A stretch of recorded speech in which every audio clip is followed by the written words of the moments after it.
Reading the Times for Thursday, February 6th, 2020.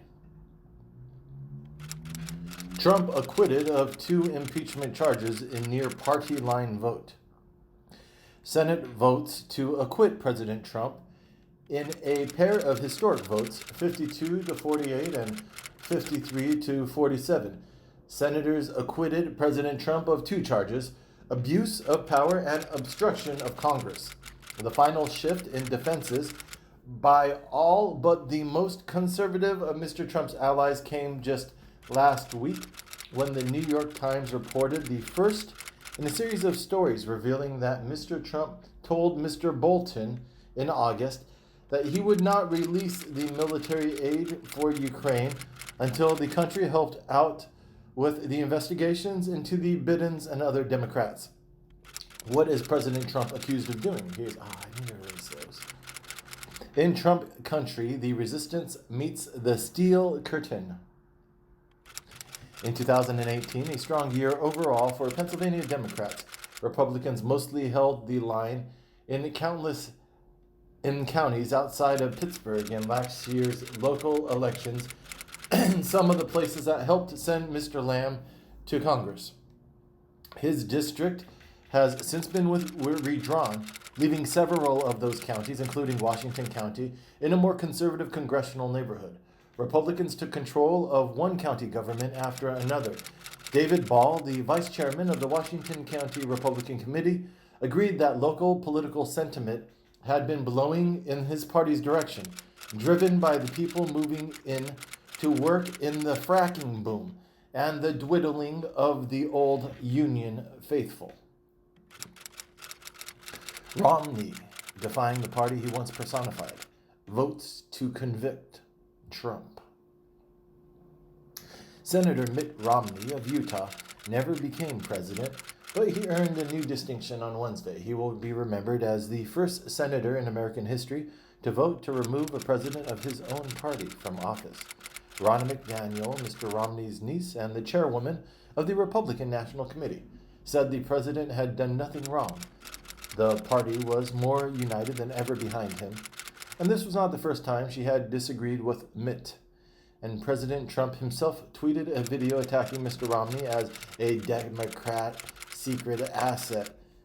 Shortly after 4 p.m. on Wednesday, Mr. Romney voted to convict Mr. Trump of abuse of power for his pressure campaign on Ukraine to investigate his political rivals, including former Vice President Joseph R. Biden Jr.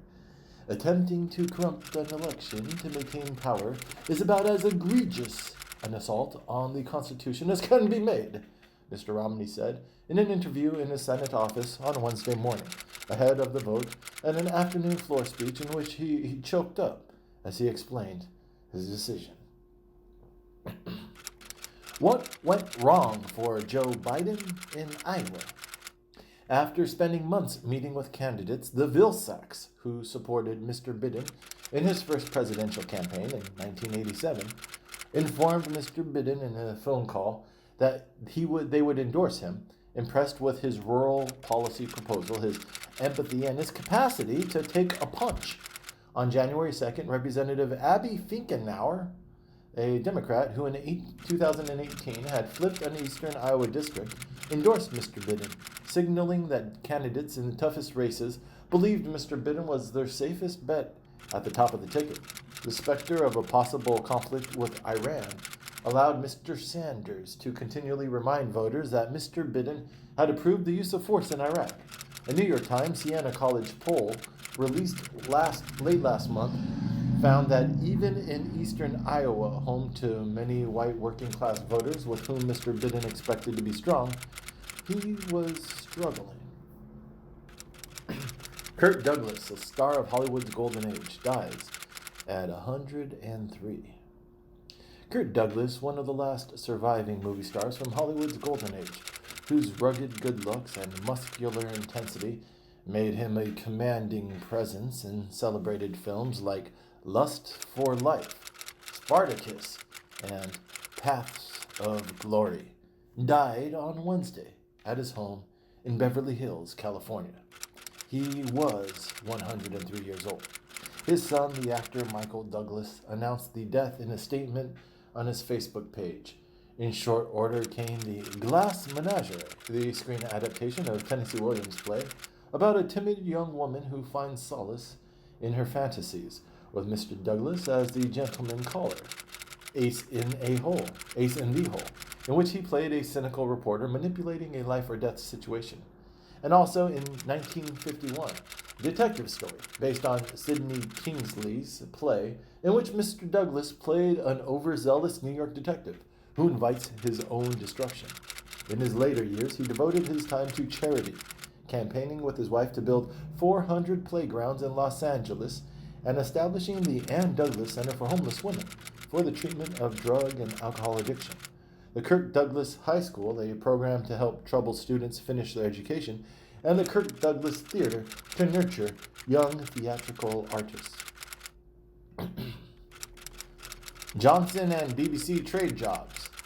But Johnson and BBC trade jabs as the war on the press flares. When Prime Minister Boris Johnson delivered a fireside chat last week to mark Britain's departure from the European Union, he did not ask the BBC to tape it, preferring to use an in-house video crew. Mr. Johnson has avoided Mr. Trump's inflammatory language, and the primary target of his wrath, the BBC, is a revered institution that occupies a place in Britain, unlike the president's favorite targets, CNN or MSNBC. On Monday, reporters from the BBC, the Financial Times, and The Guardian, and other news outlets walked out of a brief at 10 Downing Street to protest a move by Mr. Johnson's communication staff to bar several of their colleagues from attending the session, which was on trade talks with Brussels. Mr. Johnson has sat for interviews with other BBC journalists, including Andrew Marr, host of a Sunday morning program. Plane skids off runway in Istanbul, breaking apart and killing 3.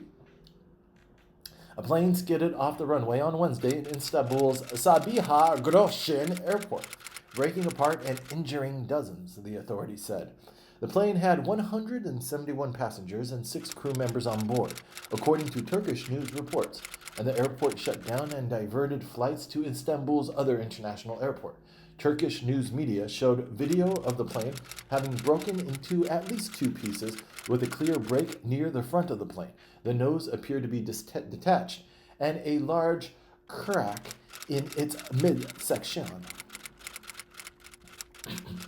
Avalanche in Turkey kills dozens of rescuers responding to earlier slide.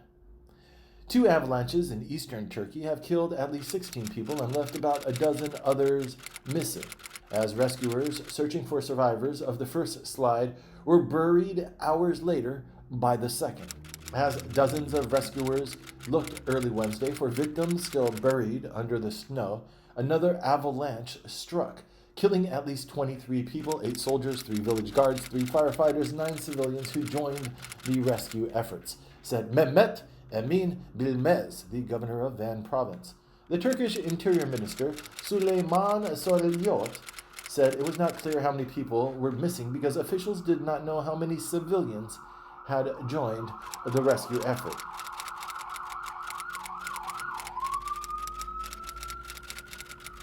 NATO eyes troop reductions in Afghanistan as U.S. draws down. The Trump administration's decision to eventually reduce its own forces from roughly 12,000 troops to around 8,500 has triggered a debate within the 29-country alliance, as well as with other nations contributing troops to the international force deployed to Afghanistan.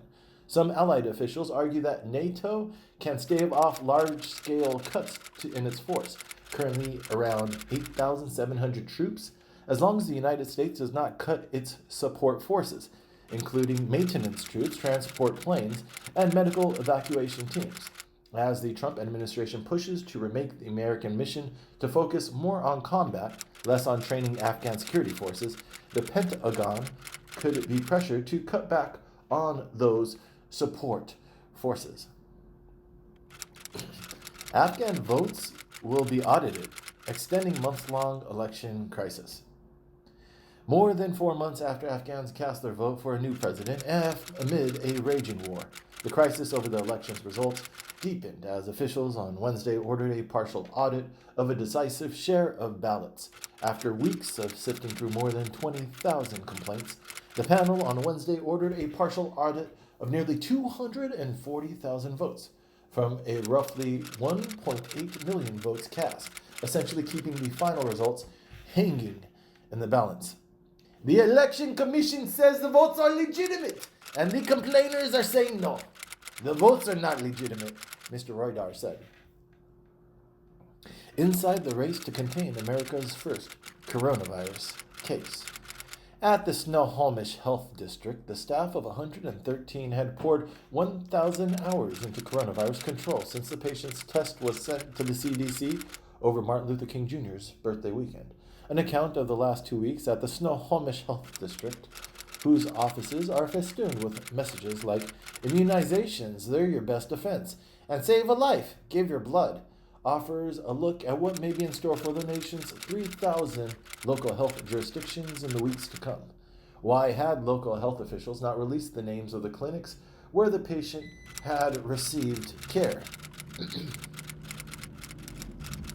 Hundreds of Americans were evacuated from coronavirus epicenter.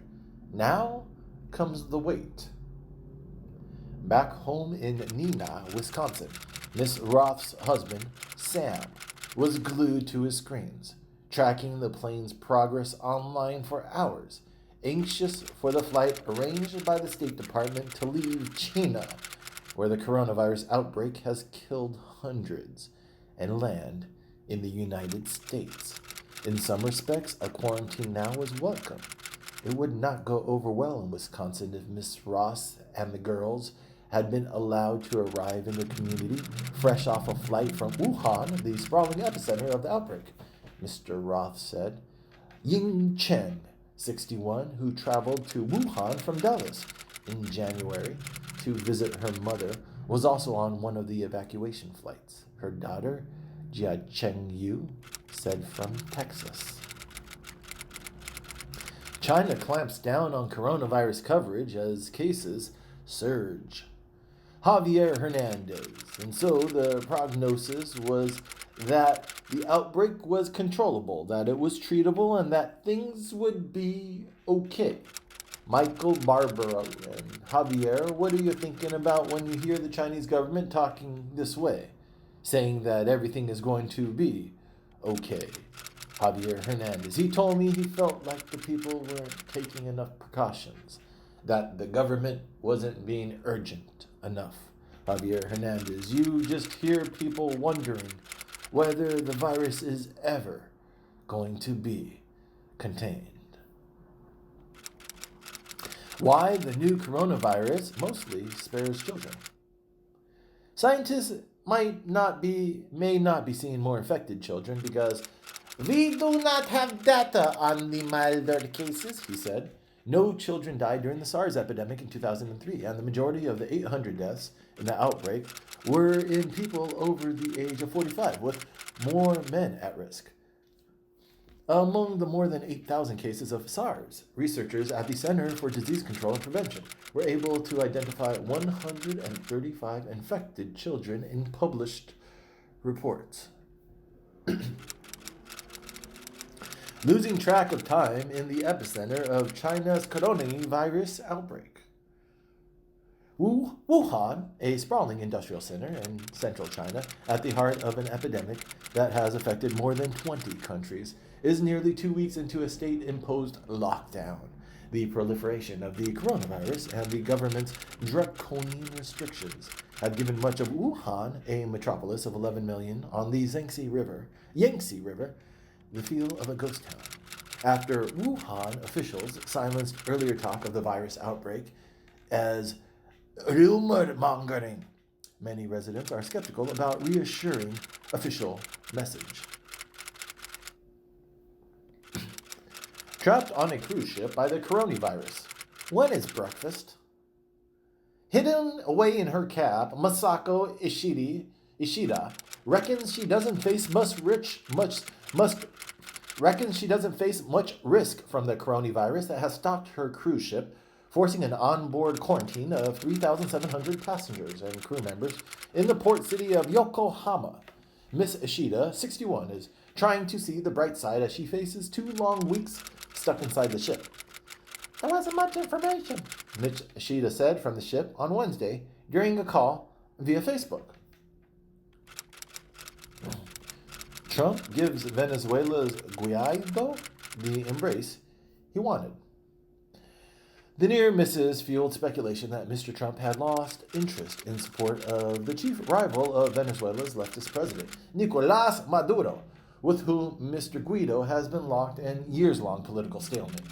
First, Mr. Trump hosted Mr. Guido at his State of the Union address on Tuesday night, and in his speech delivered one of the most forceful endorsements of opposition, describing Mr. Guido as the true and legitimate president of Venezuela, and promising that Mr. Maduro's grip on tyranny will be smashed and broken.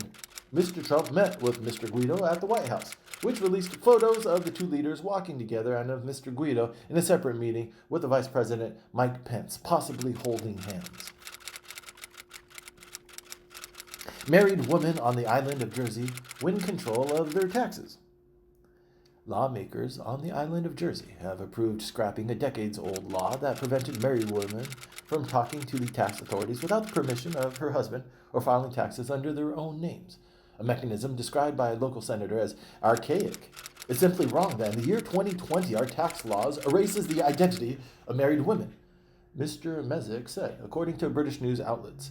The Jersey government said that starting in 2022, married couples and civil partners will share responsibility for joint tax affairs, unless they choose to file separately.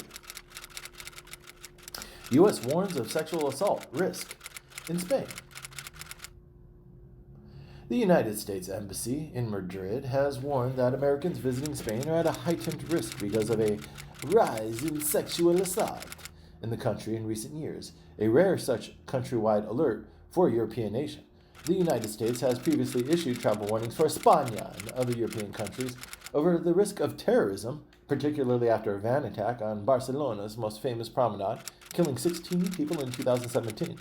Spain has faced stinging criticism over its handling of several high-profile sexual assault cases in recent years, with women's rights activists charging that the country's judiciary is dominated by men who judge cases based on faulty ideas about issues like what constitutes consent.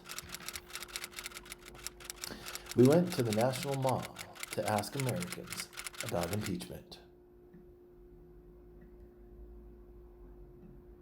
One moment. If it's a question of character, I don't think that's enough for impeachment.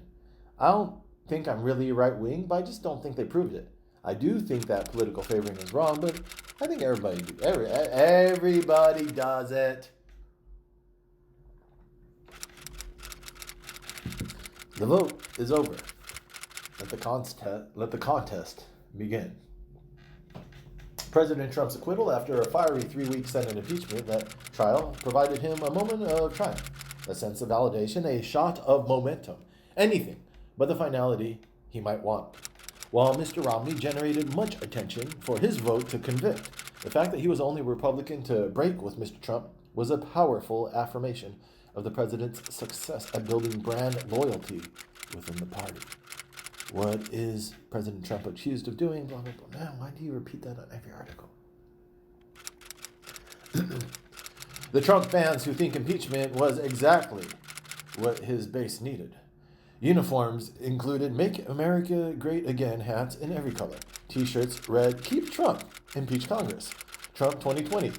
Rhinestone brooches and buttons featuring a swooped yellow tuft of fuzz in homage to the president's mane. Voters who'd forgotten their flair could stop by the front of the theater, where a row of card tables offered Trump Harry pins and Trump toboggans for purchase. The Trump base, they're working, they're busy, they don't want to have to keep fighting for the president, said Mishan Maddock, a co-founder of Michigan Trump Republicans. As White House calls Pelosi's speech ripping a tantrum, she feels liberated. There has never been quite a scene like the one that unfolded Tuesday night on the eve of the final day of Mr. Trump's trial on charges of abuse of power and obstruction of Congress, when the president ascended to the House rostrum, the very spot where Ms. Pelosi had presided 7 weeks earlier, over votes to impeach him. Speaker Pelosi just ripped up one of the last surviving Tuskegee Airmen, the survival of a child born at 21 weeks, the mourning families of Rocky Jones and Kayla Mueller, a service member's reunion with his family. That's her legacy, the message read. In an interview on Wednesday morning on Fox and Friends, Vice President Mike Pence said that Ms. Pelosi had tried to make it about her and that the American people see through it. He added, I think they see through the pettiness. They see through the politics of it all. Mr. Trump had given Ms. Pelosi derisive nicknames that portray her as anxious and unhinged, such as Crazy Nancy and Nervous Nancy. Nervous Nancy. In January, he predicted on Twitter she would be remembered as the absolute worst Speaker of the House in U.S. history. Trump's reality TV State of the Union argues for another season. It's no secret that Donald Trump, just months before he ran for the job of the most powerful man in the world, was hosting season 7 of The Celebrity Apprentice. But not all his TV appearances as president have been as reality-fied as one might have expected, especially his sedate from the teleprompter State of the Union speech. President Trump's State of the Union speech was marked by optimism made for TV moments, but his tense relationship with Speaker Nancy Pelosi was also on display. The President of the United States. Applause. The snubs came early, even before the President Trump began his State of the Union speech. TV ratings declined for Trump's State of the Union speech. Roughly 37.2 million Americans tuned in for Mr. Trump's speech, Nielsen said on Wednesday, the smallest live TV audience for a presidential address to Congress since Barack Obama valedictorious State of the Union in 2016. The viewership on Tuesday was a 20% decline from Mr. Trump's State of the Union last year, and well below the audience for his speeches in 2017 and 2018. Why the dip? For one thing, viewers may be feeling a bit overwhelmed. The final vote was preceded by another dose of TV drama, where Senator Mitt Romney, a Republican of Utah, revealed that he would vote to convict Mr. Trump on both counts. The static, lo-fi images of the Senate floor vote was in stark contrast to the high production values of Mr. Trump's State of the Union, where cameras swooped above the audience and zoomed in on the facial reactions of the politicians. Biden and Warren seek revival with two very different strategies. Joseph R. Biden Jr. and Senator Elizabeth Warren each suffered a damaging setback in Iowa that could make it harder for them to recover next week in New Hampshire. And not just because they were running well behind the lead candidates as Democrats awaited a final count. There are concerns about the differences between the campaign manager, Greg Schultz, and longtime Biden advisor, Steve Ricchetti. In particular, these people said, and some aides believe, that Mr. Ricchetti unrealistically raised expectations internally about what was possible in Iowa. Outside the inner circle, Biden supporters said the confusion over the reporting of Iowa results helped mitigate his dismal finish, but also signaled a recognition that Mr. Biden had to improve his standing in New Hampshire on Tuesday, after her campaign claimed Monday night that Iowa had produced a close race among the top three contenders, with Ms. Biden trailing well behind.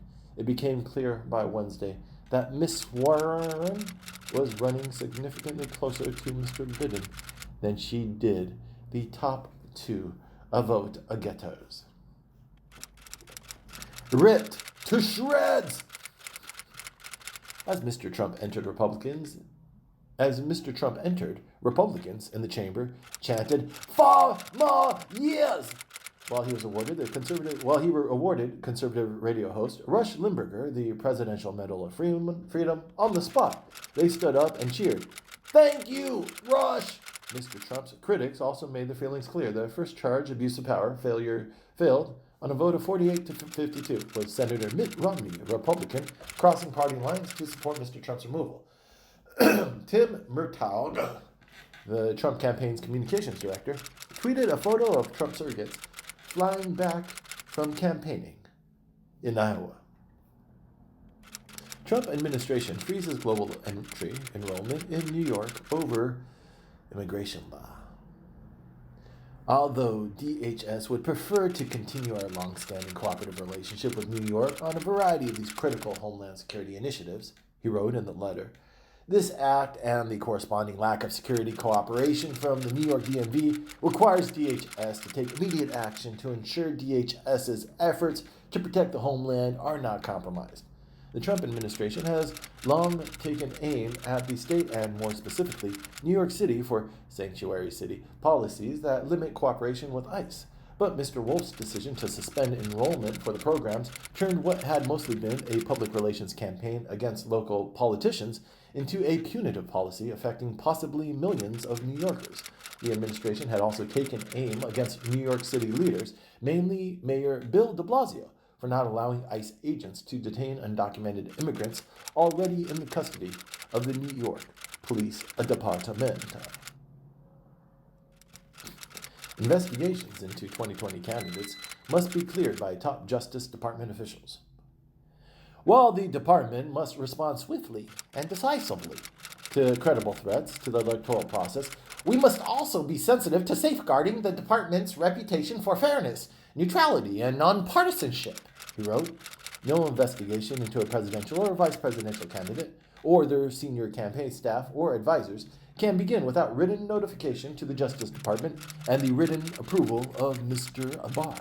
The FBI must also notify and consult with the relevant leaders at the department, like the heads of the Criminal Division, the National Security Division, or a United States Attorney Office before investigating Senate or House candidates or their campaigns, or opening an inquiry related to illegal contributions, donations, or expenditures by foreign nationals to a presidential or congressional campaign.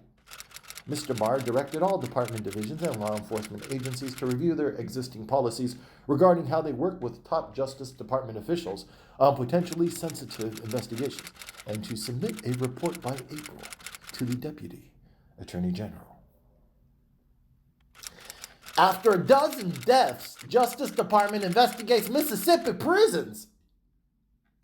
The Justice Department responded to the turmoil on Wednesday by announcing a civil rights investigation to explore whether prison officials have done enough to protect inmates from one another and the quality of mental health care and suicide prevention efforts. In a statement, officials said the inquiry would focus on 4 prisons, including its facility in Parchment and Mississippi Delta Prison, notorious for its history of harsh conditions. The Mississippi prison system is a state of acute and undeniable crisis, the letter said, adding that at one prison, gang members who dominate the kitchen withhold food to punish other prisoners and control who gets a mattress or a blanket. An Oklahoma man lost his son. A day later, he drove onto a crowded sidewalk. On Monday afternoon, the elder Mr. Townsend, 57, was driving his red pickup truck along a busy avenue outside Moore High School at the end of the school day, the police said. The students rose to the challenge. Robert Rawmines, the superintendent of Moore Public School, said in an interview. Moore High School is one of the largest high schools in Oklahoma, with about 2,500 students on a sprawling 80-acre campus. What will finally defeat Donald Trump? With the lone exception of Mitt Romney, who voted to convict Mr. Trump of abuse of power, all Republican senators voted to acquit Mr. Trump. of extorting a foreign government in an effort to rig the 2020 election and then obscuring Congress's efforts to investigate him. The charges contained in the 2 articles of an impeachment approved by the House of Representatives in December.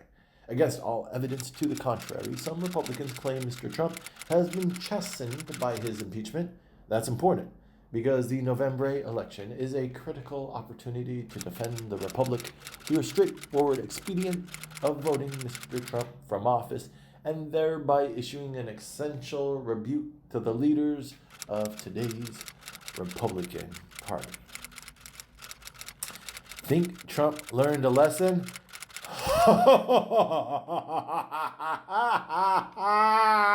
Collins knows, the whole world knows, that Trump is a man with a learning curve that resembles a garter snake.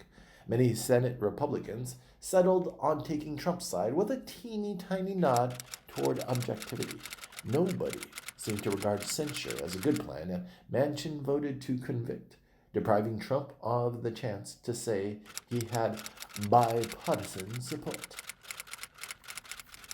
In private, Republicans admit they acquitted Trump out of fear. Senator Patty Murray, a thoughtful Democrat from Washington State, still remembers the fear that dominated the Senate leading up to the Iraq War. Later in the evening, on day 4 of the trial, I saw it, just 10 feet across the aisle from my seat at desk 88, where Mr. Schiff told the Senate. CBS News reported last night that a Trump confidant said that Republican senators will warn, vote against the president, and your head will be on the pike. I have no idea what a pike is. I think it's a type of fish. I'm not sure if we're going to be sleeping with fishes. If he meant hike, we're headed for a hike. I don't know. My answers weren't responded. My questions weren't. The response from Republicans was immediate and furious. Sherrod Brown, a Democrat, is a senior United States Senator from Ohio and the author of Desk 88, 8 Progressive Senators Who Changed America. How abortion warps our politics. So many abortion opponents, especially those who see themselves as adhering to a consistent life ethic, fear the growing partisanship of the abortion debate. Mr. Sanders sent out a tweet on January 24th, the day of the March for Life, arguing that abortion is health care.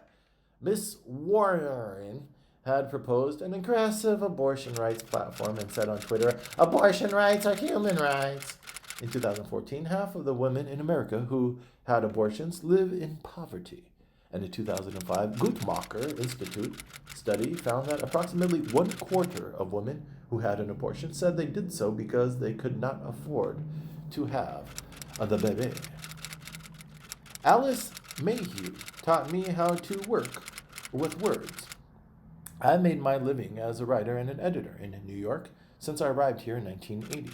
And yet, the one decision I continue to regret is having left working for her. One afternoon in 1983, walking along Park Avenue after we met one of her writers at the Four Seasons, I asked Alice if she ever considered writing an autobiography. Alice Mayhew was a star, not only to her writers, but also to her employees.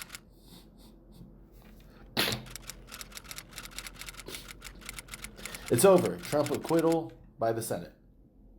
The Senate can no longer fairly be called the world's greatest deliberative body. Last week, the Senate's Republican majority abandoned even a pretense of having a fair and open impeachment trial by voting down a proposal calling for witnesses or even allowing new documentary evidence to be introduced. Now, after a faux deliberation, the Republicans have concluded the proceedings with a vote to acquit President Trump. Of course, President Trump and Republican Party leaders will continue to deny that he committed unconstitutional acts.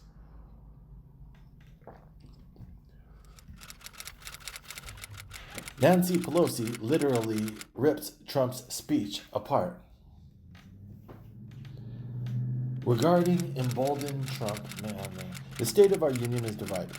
In tearing her copy of the State of the Union speech before the cameras, Nancy Pelosi embarrassed us all by sinking to Trump's level of childish, vindictive behavior. Nancy Pelosi tore up President Trump's State of the Union speech just as Mr. Trump is tearing up our Constitution. Can a lame duck mayor get New Yorkers to believe in him again? 24 members of his administration, from the deputy mayor to the head of the subway police, sat around a giant table as the mayor peppered them with questions.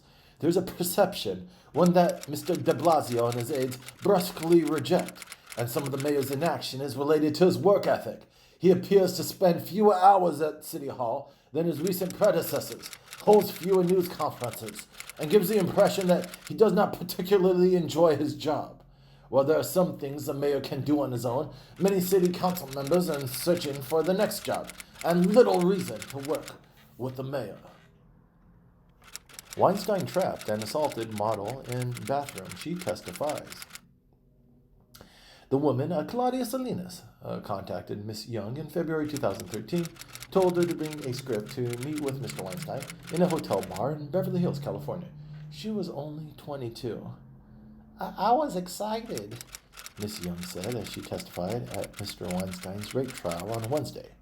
Prosecutors in New York won permission to call Miss Young and two other women, Dawn Dunning and Tarala Wolf, to testify about the way Mr. Weinstein's allegedly attacked them to establish a pattern of behavior. One of Mr. Weinstein's lawyers, Damon Chironis, highlighted the discrepancies between Miss Young's testimony and her accounts she had provided to investigators in Los Angeles and New York. He pointed out she had told investigators that Miss Salinas pushed her in the bathroom and locked the door, but in her testimony, she said that neither happened. Furor erupts over killing of witness in MS-13 gang case. The killing of Mr. Rodriguez, 36, turned attention to a change in the state's so-called discovery law, which governs when prosecutors must turn over information about their investigative findings. The murder came several weeks after a judge ordered prosecutors to disclose Mr. Rodriguez's identity to lawyers who represented his alleged attackers, as called for by revision to the discovery process, generally requiring that such information be shared within 15 days of a first court appearance. Still, one public defender pointed out that new discovery laws explicitly allows judges to shield the names of witnesses in the discovery process. Surprise for New York renters, no more broker fees. In an unexpected addendum to last year's rent laws, state regulators said renters can no longer be charged broker fees, potentially upending the market and delivering the latest blow to an industry already reeling from new regulations and sweeping tenant protections. The elimination of broker fees, in addition to the law passed last year, pushes New York further as a national leader in creating rules favorable toward renters. There are more than 25,000 licensed real estate brokers in New York City as of early 2019, according to New York's Department of State. A tempest in a pizzeria spills out onto the street. That's not when Mr. Porque, 66, was protesting outside the pizzeria. A GoFundMe campaign set up by fans on Mr. Porque's behalf had raised more than $22,000 to help him open his own place. Mr. Porque said that the offer was made not to him directly, but to his younger brother, Vahid Porque, who runs a long-standing print shop a few blocks away. Why the NYPD dropped one of its oldest crime-fighting tools. Officers' entries are logged with the time and location information provided by the officer, and the department will have real-time access to those entries. The app, which the department developed and tested with input from the officers, has fields for officers to enter details about their patrol shifts, their police vehicles, 911 responses, and other information, including photos. Since 911 calls are already routed to officers' phones, the dispatcher's 911 information will be bundled into an officer's digital log entry for that call, the chief said. Netflix spent big on Oscar-worthy films. That might not be enough. The Irishman, Martin Scorsese's gangster character study, nominated for 10 Oscars, and relentlessly hyped by Netflix as one of the best films of the decade is expected by awards forecasters to get shut out completely, while there are those who would argue that competing films like 1917 and Once Upon a Time in Hollywood are simply better. The film establishment has been wary of Netflix. Netflix made its Oscar ambitions clear in 2018 when it hired one of Hollywood's top awards campaign strategists, Lisa Tabak, who cut her teeth at Miramax with Mr. Weinstein in the 1990s, and whose resume includes Best Picture winners like The King's Speech and Spotlight. She orchestrated a costly Oscar push for Netflix, Black and White Roma, for last year's Academy Awards. Child welfare activists attack Facebook over encryption plans. New opponents confronted Facebook on Wednesday as it moves forward with a plan to encrypt all of its messaging platforms. Child welfare advocates who said that encryption would allow child predators to operate with impunity across the company's apps.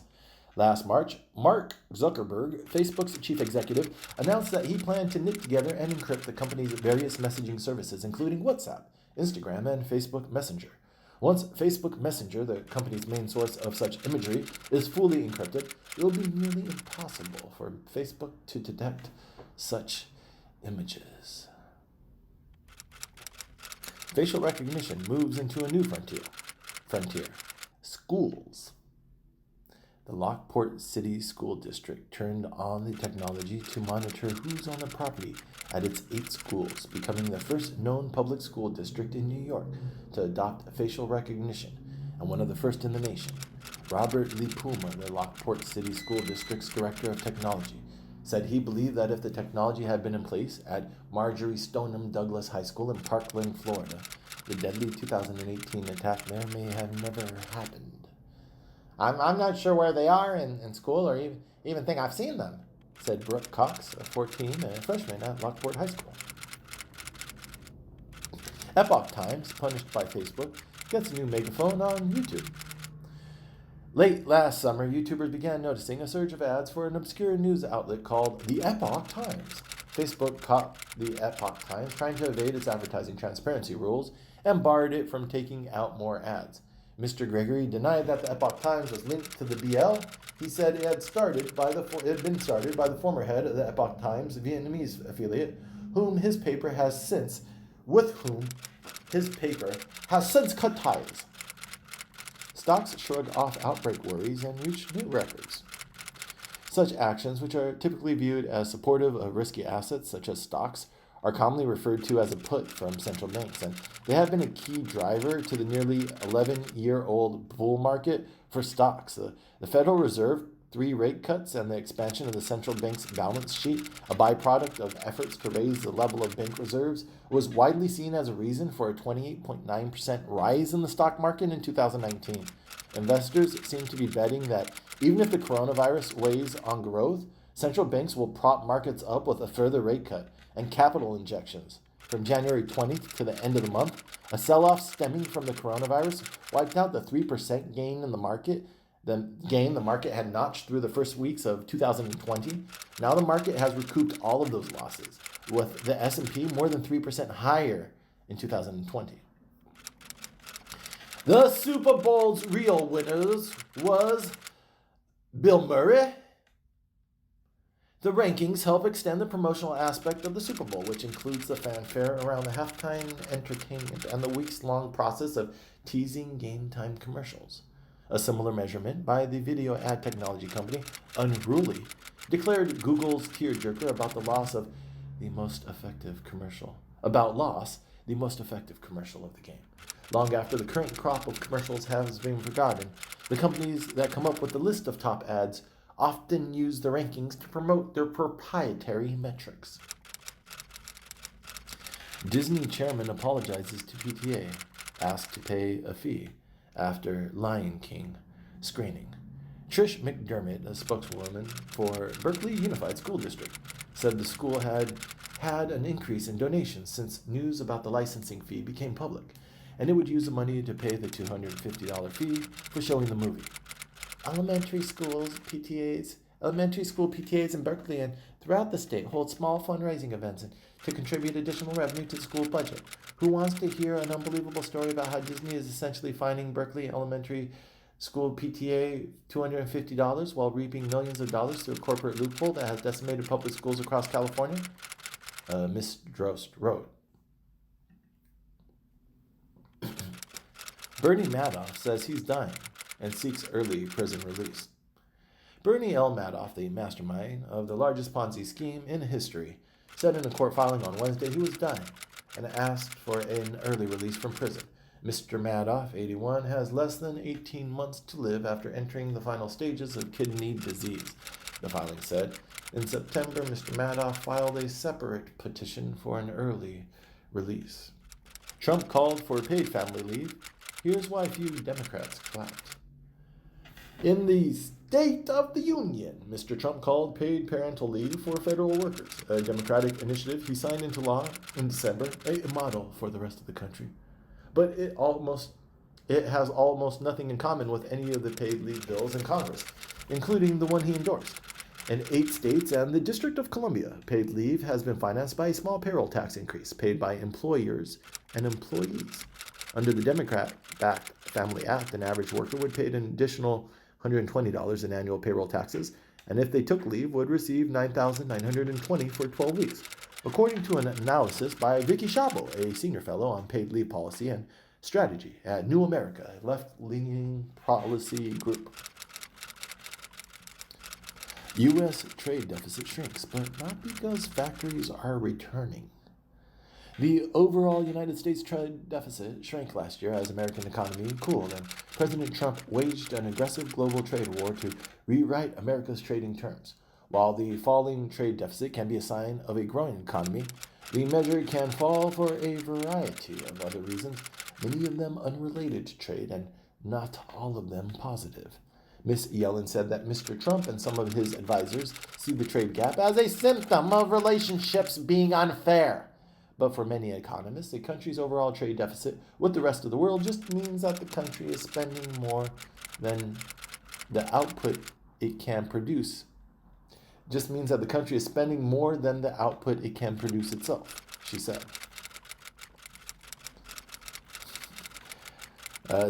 So they see it as relationships being unfair, but for many economists, a country's overall deficit with the rest of the world just means the country is spending more than it produces. How to take control of your notifications.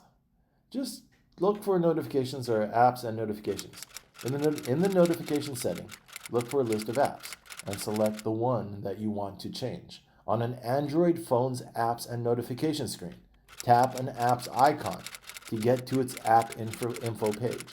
To turn off notification sounds and lock screen alerts for all apps, go to the apps and notification screen and tap notifications to get started. This has been Reading the Times for Thursday, February 6, 2020.